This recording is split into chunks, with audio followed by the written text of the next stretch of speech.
Hello, good evening. कैसे हैं आप लोग? साकेत आइएस के यूट्यूब चैनल पर सभी का स्वागत है। हमारे हिस्ट्री के प्रैक्टिस सेट नंबर 17 पर आज हम लोग बात करेंगे। और हमारे आज के जो क्वेश्चंस हैं वो ज़्यादातर जो हमारा साउदर्न इंडिया का जो पार्ट है, जो दक्षिण भारत का इतिहास है, वहाँ से हैं। कुछ प्रश्न हमारे जो जैसे चोल, चेर, पांडे हैं, यहाँ से पल्लव हैं, ठीक है। तो यहाँ से कुछ क्वेश्चन यहाँ पर 20 क्वेश्चन लिए गए हैं। तो चलिए बात करते हैं आज के 20 प्रश्न कौन से हैं।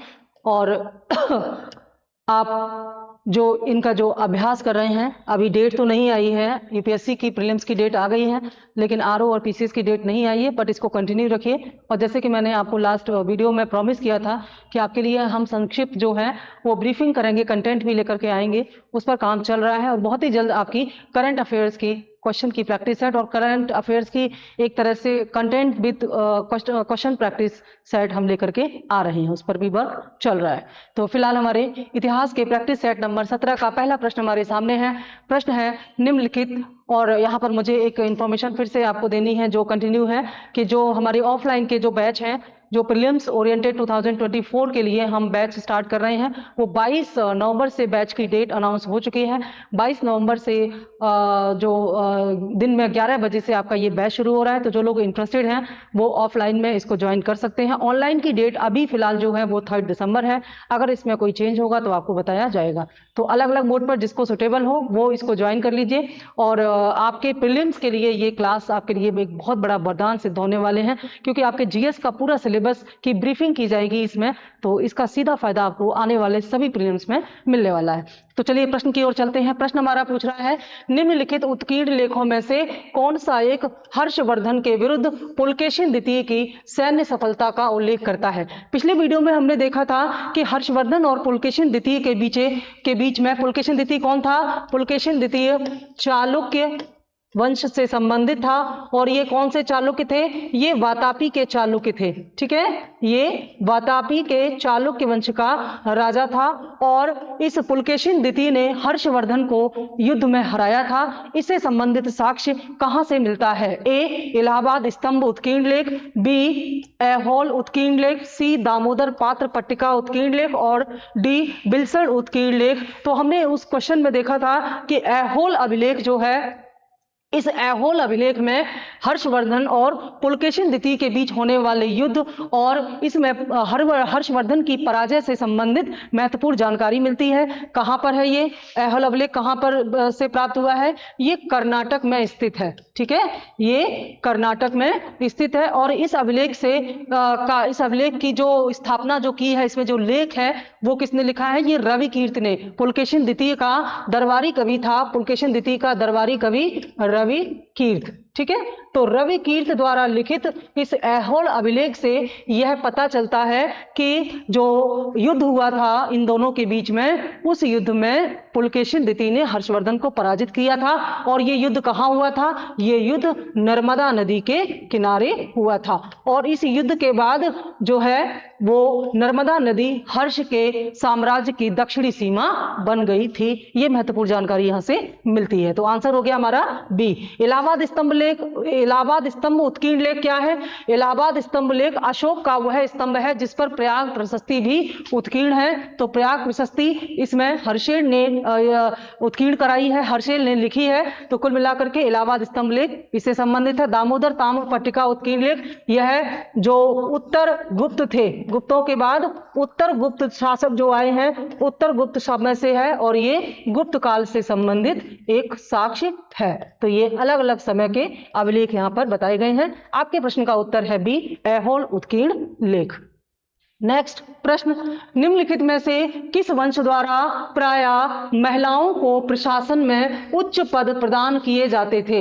इनमें से कौन से वो ऐसे लोग थे, वंश था, जिन्होंने अपने साम्राज्य में महिलाओं को ऊंचे ऊंचे पदों पर रखा? और ऊंचे पदों पर महिलाओं को जो इन्होंने एक तरह से महिलाओं को सम्मान देने की यहाँ पर बात दिखाई दे रही है, क्योंकि ये ऐसे उच्च पद थे जिन पर सामान्यतः पुरुषों को नियुक्त किया जाता है। लेकिन इसमें से कोई एक वंश है जिसने महिलाओं को इन पदों पर नियुक्त किया था। ऐसा वंश इनमें से कौन है? ए, चोल, बी, चालुक्य, सी, पाल, और डी, सेन। तो इसका उत्तर हो जाएगा बी, चालुक्य, ठीक है। ये कहां के चालुक्य थे? ये गुजरात के थे। गुजरात यानी कि अनिलवाड़, अनिलवाड़ अनहिलवाड़ और ये सोलंकी थे। गुजरात के जो चालुक्य थे ये सोलंकी थे। तो इन्होंने जो अपने यहाँ महिलाओं को या स्त्री गवर्नरों की नियुक्ति की थी, यानी कि गवर्नर पद पर इन्होंने स्त्रियों को या महिलाओं को नियुक्त किया था, ऐसा साक्ष्य मिलता है। और ये अपने आप में बहुत ही महत्वपूर्ण है, क्योंकि उस समय ऐसा किसी और राजवंश ने नहीं किया था।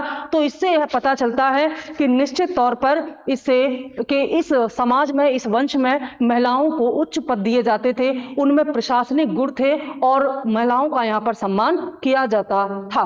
ठीक है, अगला प्रश्न, निम्न में से किस चीनी यात्री ने चालुक्यों के शासनकाल में चीन एवं भारत के संबंधों का विवरण किया था? ये जो चीनी यात्री हैं अलग अलग समय पर भारत में आए, इनमें से कौन ऐसा है जिसने तत्कालीन समय में चीन और भारत के बीच में अच्छे संबंधों की बात कही है? वो भी किसके संदर्भ में?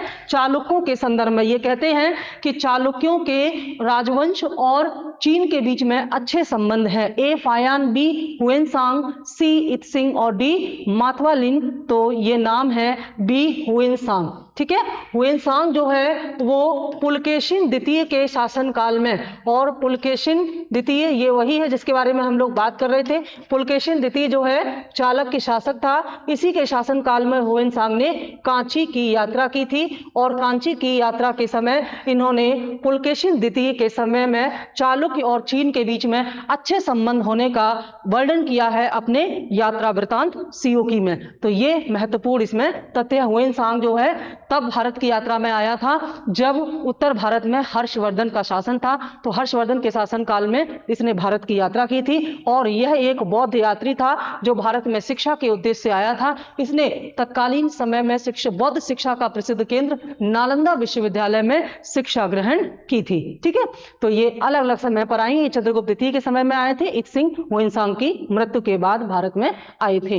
निम्न में से किस राजा ने अपने मंत्रियों को पशुओं पर क्रूरता पर प्रतिबंध लगाने के लिए काशी क्षेत्र भेजा था? इनमें से कौन से वे राजा थे जिन्होंने पशुओं के वध पर प्रतिबंध लगाने के लिए, यानी कि हिंसा पर प्रतिबंध लगाने के लिए अपने मंत्री को काशी यानी कि बनारस भेजा था? चालुक्य राजा सिद्धराज जयसिंह, बी चालुक्य राजा कुमारपाल, सी चोल राजा कुलोत्तुंग प्रथम, डी कश्मीरी राजा जयसिंह। तो इसका उत्तर हो जाएगा बी चालुक्य राजा कुमारपाल। और चालुक्य राजा कुमारपाल ने ऐसा किसके प्रभाव में आकर के किया? जैन संत थे हेमचंद्र, जैन संत हेमचंद्र जो थे, हेमचंद्र के प्रभाव में आकर के, ठीक है, जैन संत हेमचंद्र इनके दरबार में आए थे।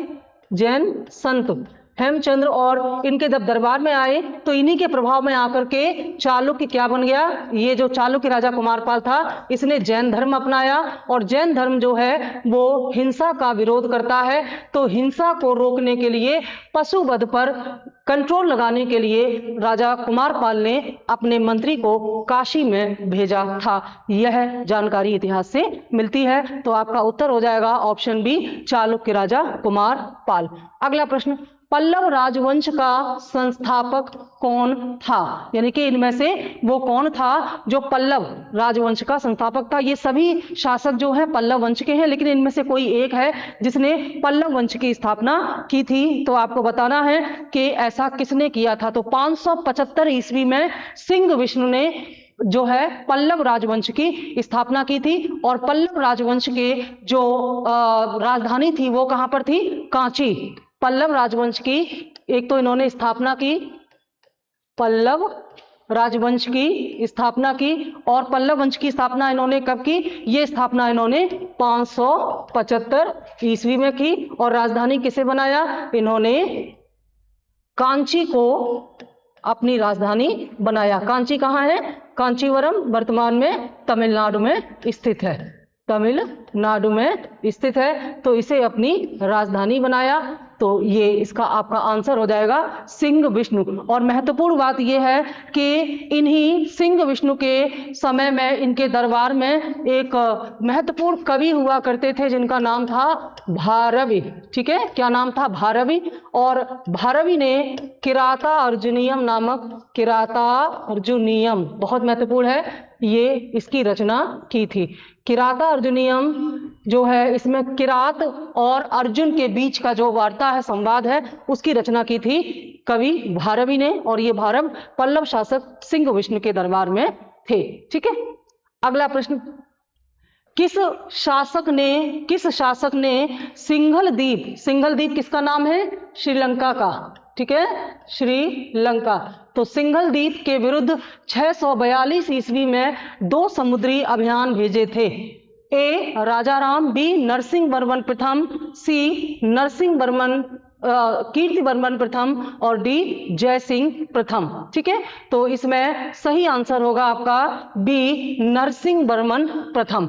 ये कब ऐसा हुआ था, तो इसके बारे में थोड़ा सा जानकारी ले लें कि जो नरसिंहवर्मन प्रथम था, इसके 2 नाम हैं। एक इसका नाम है मामल्ल, इसकी उपाधि थी मामल्ल, और इसी नाम पर महाबलीपुरम का नाम मामल्लपुर पड़ा था। ठीक है, जिसे आज आप महाबलीपुरम कहते हैं, उसका प्राचीन नाम इसी मामल्ल के नाम पर मामल्लपुर बना था, मामल्लपुर बना था। और दूसरा इसका जो नाम है वो क्या है? दूसरा नाम है इसका वातापी कोंड। ये इसकी उपाधि है वातापी कोंड, ये बहुत महत्वपूर्ण है। और वातापी कोंड की उपाधि इसने कब धारण की?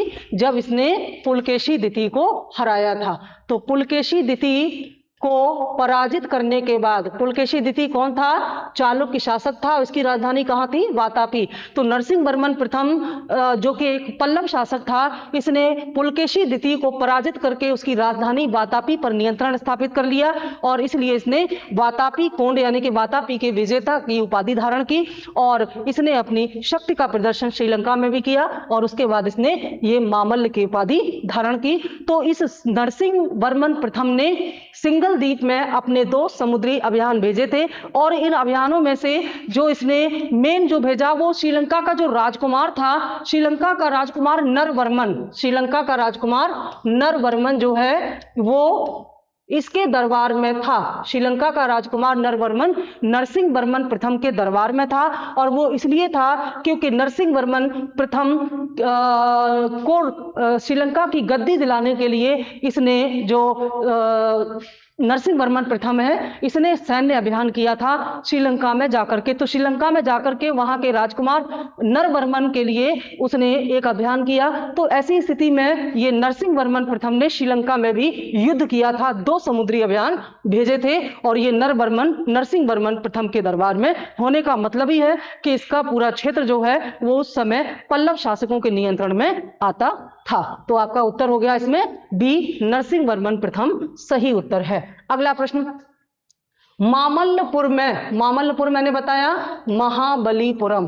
ठीक है, ये महाबलीपुरम का नाम है, और किसके नामकरण पर इसका नामकरण किया गया है? वो किस पर? नरसिंहवर्मन प्रथम। नरसिंहवर्मन प्रथम को मामल्ल भी कहते हैं। तो मामल्लपुरम में रथ स्मारकों के निर्माण के लिए निम्न में से कौन उत्तरदायी था? ये जो इसमें जो पल्लव शासक थे, ठीक है, जो पल्लव शासक थे उनमें जो मेनली नरसिंहवर्मन प्रथम था, जिसकी अभी बात हो रही थी, नरसिंहवर्मन प्रथम। इस नरसिंहवर्मन प्रथम ने यहाँ मामल्लपुर में 8 रथ मंदिर बनवाए थे। 8 जो है यहाँ पर रथ स्मारक या मंदिर टाइप के यहाँ पर बनवाए थे। और ये जो 8 रथ स्मारक थे, ये महाभारत के चरित्र के नाम पर, जैसे द्रौपदी रथ, जैसे धर्मराज रथ, जैसे अर्जुन नकुल सहदेव आदि नाम से ये 8 रथ बनवाए। और खास बात इन रथों की क्या थी? ये एकाश्म पत्थर पर बने हुए थे, यानी कि एक ही पत्थर को तराश करके उन्हें रथ का आकार दिया गया था, और इनकी कलाकृति बेहद उत्तम किस्म की है। तो ये मामल्लपुर में रथ स्मारकों का निर्माण जो है वो पल्लव शासक नरसिंहवर्मन प्रथम ने, सॉरी यहाँ गलती से द्वितीय हो गया है, जो हमने बोला है वो उसको ध्यान में रखें, नरसिंहवर्मन प्रथम ने मामल्लपुर में या महाबलीपुरम में रथ स्मारकों का निर्माण कराया था। ठीक है, अगला प्रश्न, कांची के कैलाश मंदिर, कांची के कैलाशनाथ मंदिर तथा महाबलीपुरम के शोर मंदिर का निर्माण इनमें से किसने कराया? ए राज सिंह, बी महेंद्र वर्मन प्रथम, सी नरसिंह वर्मन द्वितीय और डी नरसिंह वर्मन प्रथम। तो इसका सही उत्तर होगा सी, नरसिंह वर्मन द्वितीय ने कांची का कैलाश मंदिर और महाबलीपुरम का शोर मंदिर बनाया था। दो चीजें जान लें, महाबलीपुरम के रथ मंदिर या रथ स्मारक नरसिंह वर्मन प्रथम ने बनवाए, वो भी पल्लव था, लेकिन महाबलीपुरम का शोर मंदिर जो है वो नरसिंह वर्मन द्वितीय ने बनवाया था। ये अलग अलग याद रखेंगे, नाम बहुत कॉमन है तो जरा सी टंग स्लिप होने पर वो आगे पीछे हो जाता है।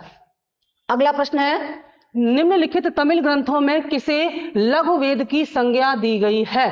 लघु वेद मतलब वेद का छोटा स्वरूप। ए नंद कलम्बकम, बी कलिंग तुपर्णी, सी ये तमिल लैंग्वेज के नाम है, सी पेरिय पुराणम और डी कुराल या कुरल।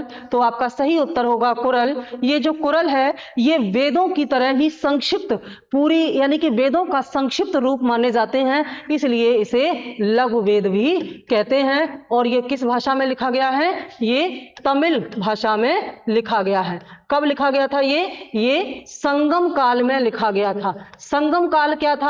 दक्षिण भारत में जो मुख्यतया 3 वंश थे, 3 साम्राज्य थे, कौन कौन से? चोल, चेर और पांड्य। इन तीनों समय में जो यहाँ के शासक थे उन्होंने सभा का आयोजन किया, और यह सभा किसकी थी? यह तत्कालीन समय में जो कवि थे उनकी सभा हुआ करती थी, और इन कवियों द्वारा इसी सभा में जो साहित्य लिखा गया था, ठीक है, साहित्य लिखा गया था, उसी को हम बोलते हैं संगम साहित्य। संगम साहित्य इसको बोलते हैं। इसे संगम इसलिए बोला जाता है क्योंकि विभिन्न कवियों की सभा थी जहां अलग अलग राजाओं के कवि इकट्ठे हुआ करते थे, इसलिए इसको संगम या सभागम बोलते हैं। और इसमें जो साहित्य लिखा गया उसे संगम साहित्य बोलते हैं। यह संगम साहित्य तमिल भाषा में लिखा गया, और इस संगम साहित्य के द्वारा 300 ईसा पूर्व से लेकर के 300 ईस्वी तक का पूरा दक्षिण भारत का इतिहास हमको इसी संगम साहित्य से पता चलता है। इस 300 ईसा पूर्व से 300 ईस्वी तक के दक्षिण भारत की पूरी जानकारी हमें केवल इसी साहित्य से मिलती है।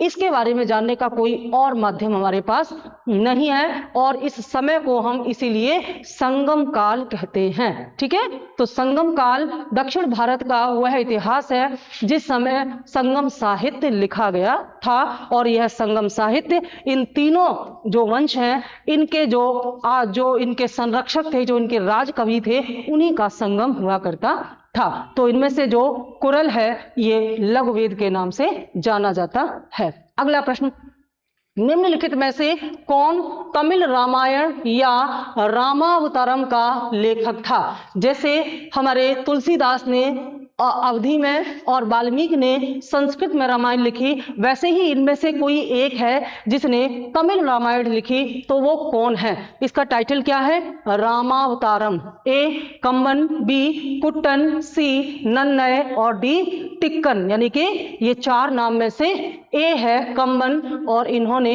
तमिल रामायण की रचना की थी। ये अपने आप में बहुत महत्वपूर्ण है क्योंकि रामायण से संबंधित है, तो इस तरह की चीजें बहुत कॉमन होती हैं, आपको पता होना चाहिए। ये इंटरव्यू में ऐसे प्रश्न अक्सर पूछ लिए जाते हैं। और ये कब रचना की थी इन्होंने, कम्बन ने? इसकी 12वीं सदी में। ठीक है, आप कहेंगे संगम साहित्य तो आपने बताया कि पहले ही लिखा जा चुका था, तो हम दक्षिण भारत का इतिहास 2 रूपों में पढ़ते हैं, एक तो आरंभिक संगम साहित्य के रूप में, और उसके बाद चोल चेर पांड्य दक्षिण साम्राज्य के रूप में। तो ये जो दक्षिण भारत का इतिहास का दूसरा चरण है उसमें लिखी गई थी 12वीं सदी में कम्बन द्वारा तमिल रामायण। किस भाषा में लिखी गई थी? ये तमिल भाषा में लिखी गई थी। बहुत महत्वपूर्ण है, ये ध्यान रखेंगे इसका।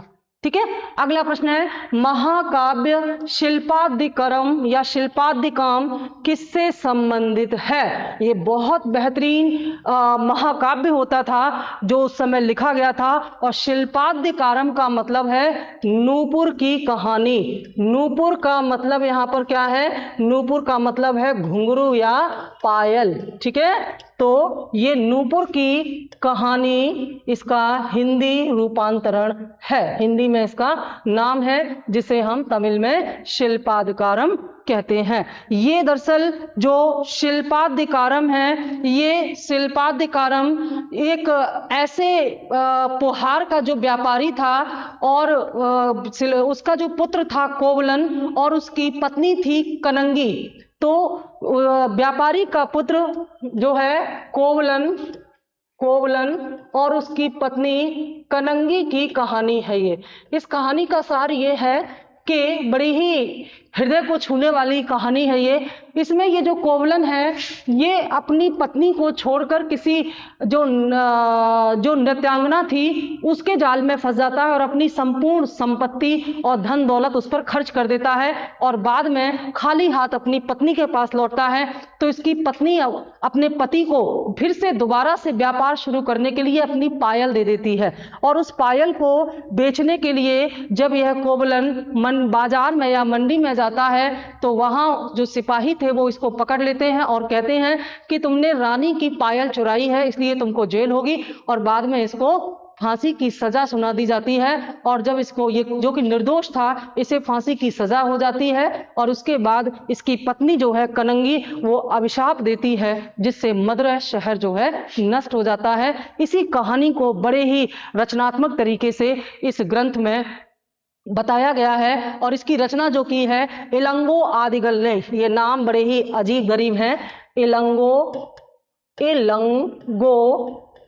आदिगल या इदिगल, इलंगो इदिगल या आदिगल ने इसकी रचना की है शिल्पादिकरम की। ये महाकाव्य प्रकार की रचना है, और इसमें ये पूरी कहानी जो है कनंगी की कहानी बताई गई है। इस महाकाव्य की जो एक महत्वपूर्ण जो बात है वो क्या है, क्योंकि अभी उत्तर नहीं आपको मिला, वो ये है कि इसमें एक स्त्री के सम्मान को दिखाया गया है, पत्नी के रूप में एक स्त्री के सम्मान को दिखाया गया है। इसलिए इस ग्रंथ में पत्नी पूजा के बारे में बताया गया, शक्ति की पूजा के बारे में बताया गया, शक्ति को सम्मान देने की बात की गई है। तो ये शक्ति उपासना की पूजा या पद्धति से संबंधित है, ये इसका उत्तर होगा। तो जो इसमें जो कावेरी नदी है, जो कावेरी पत्तनम था, वहां पर कावेरी नदी के तट पर पत्नी पूजा या पत्तनी पूजा, इसके दो अर्थ लगाते हैं, पत्तन पूजा या तट की पूजा और पत्नी पूजा, इसलिए यहां पर की गई है। तो ये जो कनंगी के रूप में जो इसकी पत्नी थी, उसका जो एक प्रकार से त्याग था एक स्त्री के रूप में, तो इससे एक मात्र शक्ति, एक स्त्री शक्ति की पूजा यहाँ इसमें दिखाई गई है। तो इसका मुख्य विषय जो है शक्ति उपासना की पूजा। ये बहुत ही मन को छूने वाला ग्रंथ है। अगला प्रश्न, किस ऋषि के बारे में कहा जाता है कि उन्होंने दक्षिण भारत का आर्यकरण किया था, उन्हें आर्य बनाया था? ये पूछा जाता है कि इनमें से वो कौन है जिन्होंने दक्षिण भारत में आर्य संस्कृति का प्रचार प्रसार किया? ए विश्वामित्र, बी अगस्त्य, सी वशिष्ठ, डी सांभर। तो ये नाम है अगस्त ऋषि। अगस्त ऋषि उत्तर भारत से दक्षिण भारत गए और वहां पर वैदिक धर्म या ब्राह्मण धर्म का प्रचार प्रसार किया। तो दक्षिण भारत में वैदिक धर्म को स्थापित करने, उसका प्रचार प्रसार करने का श्रेय ऋषि अगस्त्य को जाता है। उत्तर है बी। अगला प्रश्न, 5वीं सदी के तमिल महाकाव्य शिल्पादिकरम में किस नदी की स्तुति की गई है? अभी अभी मैंने बताया, इसमें कावेरी नदी की स्तुति या कावेरी नदी की पूजा या कावेरी नदी के तट पर पूजा का प्रावधान दिखाई दिया था। अगला, संगम साहित्य में तोलकाप्पियम एक ग्रंथ है, किससे संबंधित है? ए तमिल कविता, बी तमिल व्याकरण, सी तमिल वास्तुशास्त्र और डी तमिल राजशास्त्र। तो ये तोलकाप्पियम जो है तमिल कविता है, सॉरी तमिल कविता कहां से आ गई, ये तमिल व्याकरण है, यानी कि तमिल जो भाषा है उससे संबंधित व्याकरण पूरा इसमें तोलकाप्पियम में दिया गया है। तो ये व्याकरण पर लिखा गया एक महाकाव्य है, और ये तमिल भाषा को समझने में बहुत ही महत्वपूर्ण योगदान देता है। ये इसकी पूरी व्याख्या इसमें की गई है। अगला प्रश्न, मणिमेखलई के लेखक कौन हैं? मणिमेखलई एक अलग ग्रंथ है, रचना है संगम साहित्य से संबंधित। तो ये इसके लेखक कौन है पूछा है। ए कोवलन, बी सतनार, सी इलंगो आदिगल और डी तिरुत्कातेवर। तो इसमें ये जो सतनार है, जिनका पूरा नाम था शीतलय सतनार, ठीक है, पूरा नाम था शीतलय सतनार, इन्होंने इसको लिखा।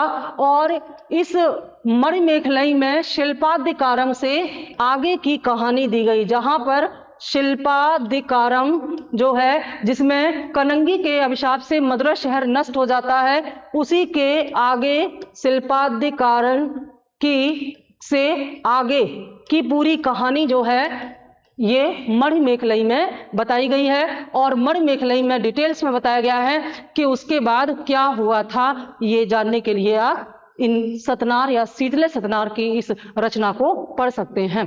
अगला, संगम साहित्य दक्षिण भारत के इतिहास की पुनर्संरचना के लिए एक महत्वपूर्ण स्रोत है। यह किस भाषा में लिखा गया था? तो अभी हम लोग कई क्वेश्चन में समझ चुके हैं, यह तमिल भाषा में लिखा गया था और तमिल भाषा के कवियों का यह समागम होता था।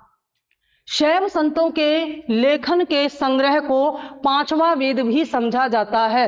उपरोक्त संग्रह का क्या नाम है?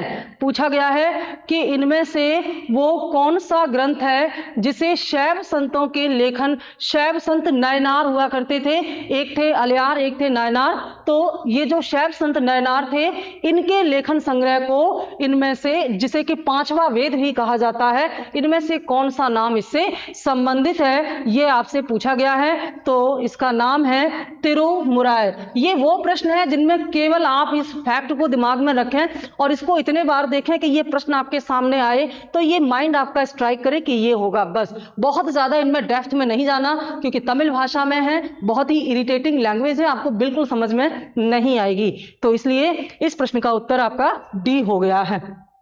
अगला प्रश्न, चेर वंश का राजकीय प्रतीक चिन्ह क्या था? जो संगम साहित्य के 3 वंश थे, चोल, चेर, पांडे, इनके जो पूरे एक चिन्ह है वो बहुत ज्यादा पूछे जाते हैं। इनमें पांडे मछली से संबंधित थे, इनमें जो बाघ हैं इनका संबंध जो है वो चोलों से था, यानी कि बाघ चोल का प्रतीक चिन्ह था। और जो पांडे हैं उनका प्रतीक चिन्ह था मछली, और जो चेर हैं उनका, ये पांडे नहीं थे, पांडे थे, और जो चेर हैं उनका प्रतीक चिन्ह था धनुष। तो और हाथी किसी का प्रतीक चिन्ह नहीं था। तो यहाँ पर चेरों का पूछा है तो चेरों का हो जाएगा धनुष।